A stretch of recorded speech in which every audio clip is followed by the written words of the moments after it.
Hello everyone and welcome to another Let's Play of Ultimate ADOM. So we are not going to show a pre-generated character this time, we are going to build our own. And what we want to do is to show a bit of stealth and trap finding. So to do this, we are going to join Gila's faction.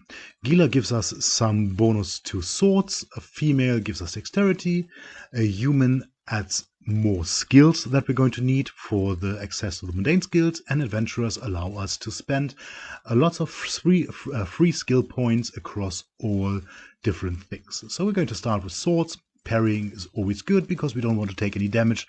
Parry means that if we get hit, we have a chance of avoiding damage entirely. Then we want to go for stealth, increase our stealth pool, get a bit of backstab, and learn how to identify and look at the traps.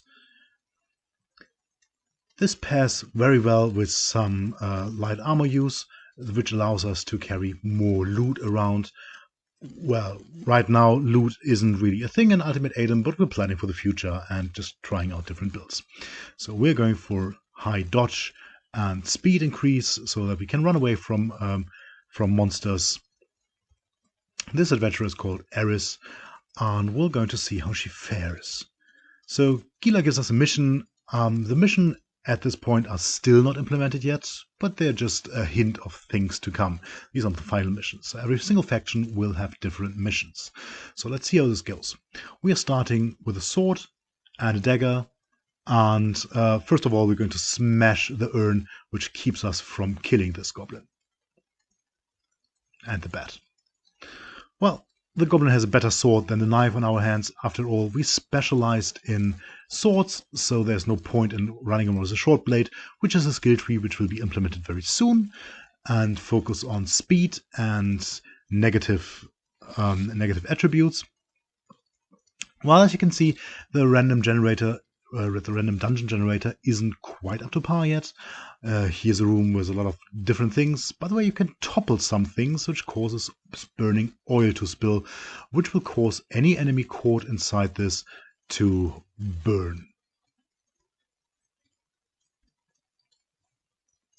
At least the rest of the dungeon looks rather normal.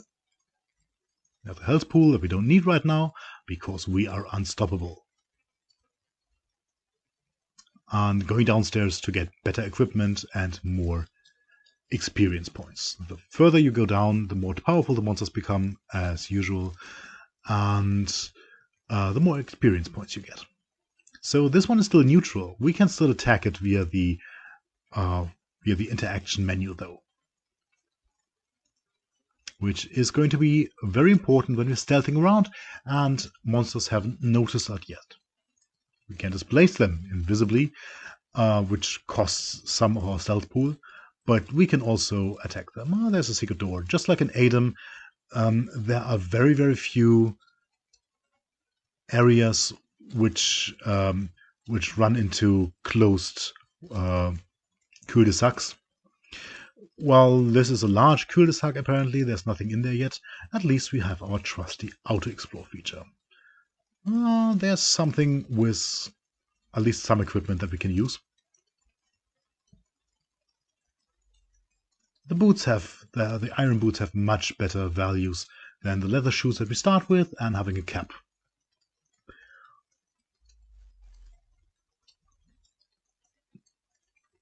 So something that's new in this build is that monsters also use skills. If you encounter someone wielding a bladed weapon, it's very likely that they can cause you to bleed, which is very, very dangerous as we don't have any healing spells in the game yet. I just realized that we're actually specializing on light armor, right? So it makes more sense for us to wear the leather boots after all,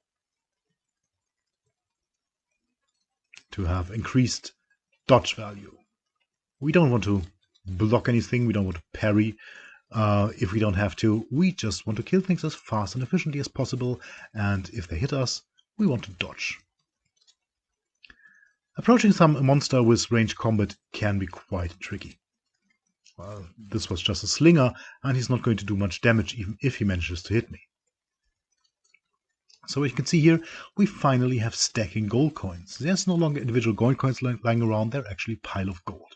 That doesn't mean you can do anything with them, but you can collect them and feel good about it yet. They don't stand a chance.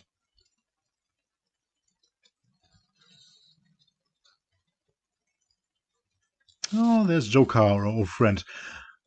He's not an ally to us because we are joining Gila, which is also a neutral faction, just like Branaban's chosen here. But he's not going to help us in the combat. But yeah, we're going to find your book and then keep it for ourselves, but he doesn't have to know.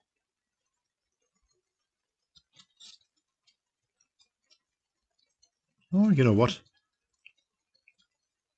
Let's don't bother with looking for a book unless one of you guys has it.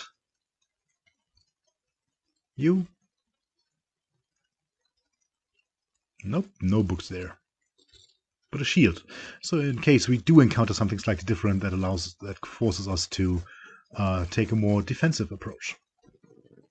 Speaking of defensive approaches, it's better to go stealthy when you enter a new dungeon and a new level, because you might end up surrounded like this. So again, every time you take a step, all the monsters have a chance of perceiving you, which costs you stealth pool. Now we've upgraded our stealth pool a bit, so this is enough to clear out the room, hopefully.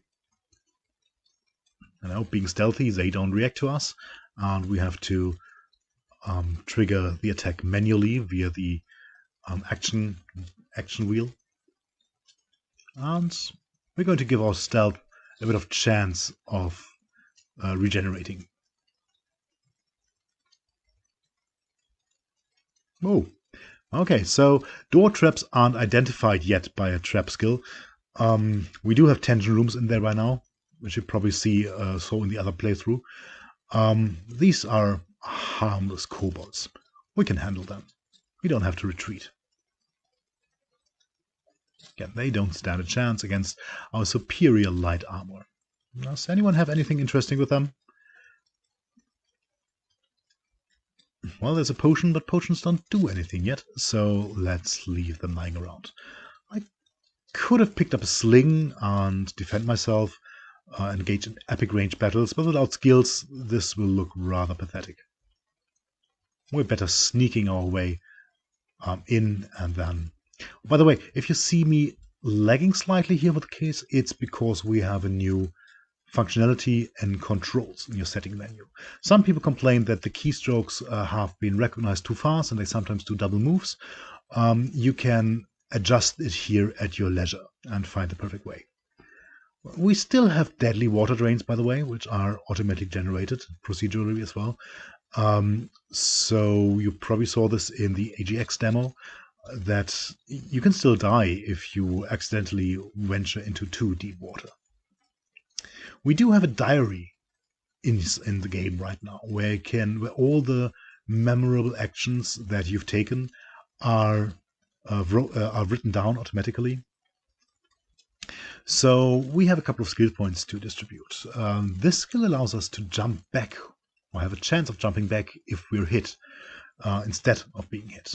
We are also going to improve the damage we're dealing with our dual blades.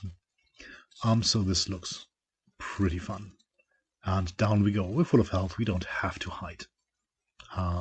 Well, this is my excuse. I actually forgot it. But no. We are not going to face the Minotaur with this build.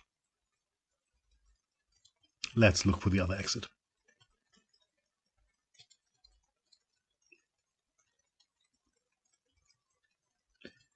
So, Auto-Explore is the ideal way of traversing long, twisty corridors.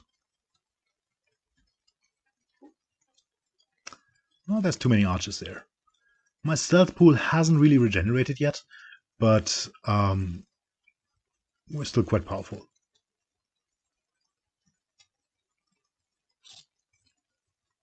There we go. Cleared it out, and let's let it regenerate a bit.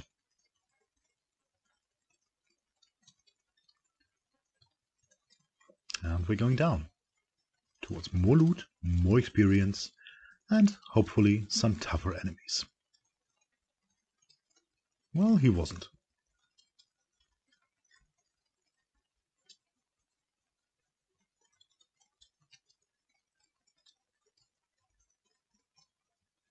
There's a suspicious absence of enemies here.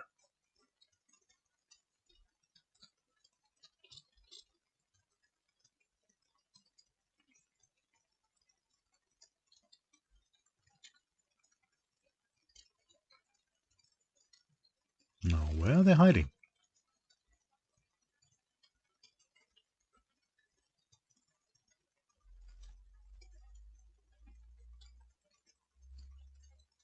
More random object placements and a secret door with a couple of nice little enemies.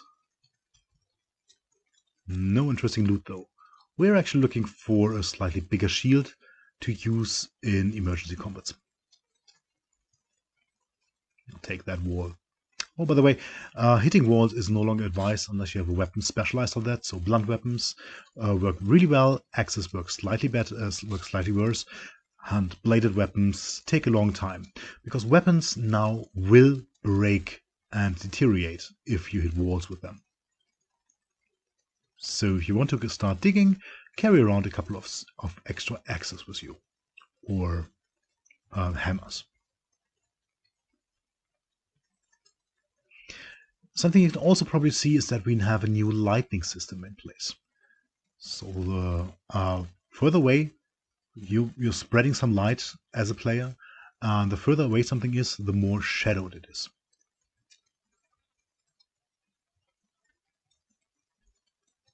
They're thinking about how to approach this best. Thankfully, these are only slingers.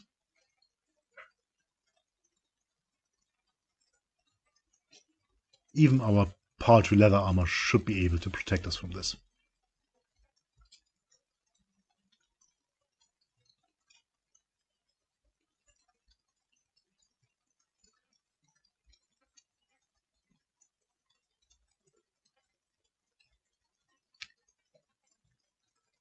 Well, hello there. Oh, that was a critical hit. And, well, yeah, as I said, monsters now also have special abilities, and this critical slinger just caused me to bleed to death. There was a kind of surprise ending, and I didn't even get around to show you how traps actually work in-game.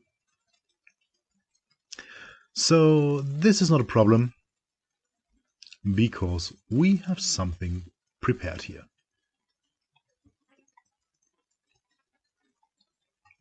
All right, this is from a different playthrough. Oh, there's a Hearthling. Hearthlings also are very, very powerful archers, so I'd rather not engage with this one. This is a very similar build, only that I specialized also in medium armor and have quite a lot more protection here. What makes the Hearthling so different? Okay, so what you see here is some kind of minesweeper. You know, this space has 3 adjacent traps. So this allows me to roughly identify where I am. And since I know where the traps are, I try to lure the monsters in, which also trigger the traps. I can see that none of the traps has been disabled. Yeah, this is still working, and there's more up ahead. So let's leave this room alone. All right. That's it. Thank you very much for watching, and please tune in next week where we're going to show off the next new abilities the Ultimate ADOM Alpha brings. Don't forget to sign up for a newsletter to have a chance of joining the Alpha, and visit us on our forum and the roguelike Discord channels. You can find the links below. Thank you very much, and see you next week.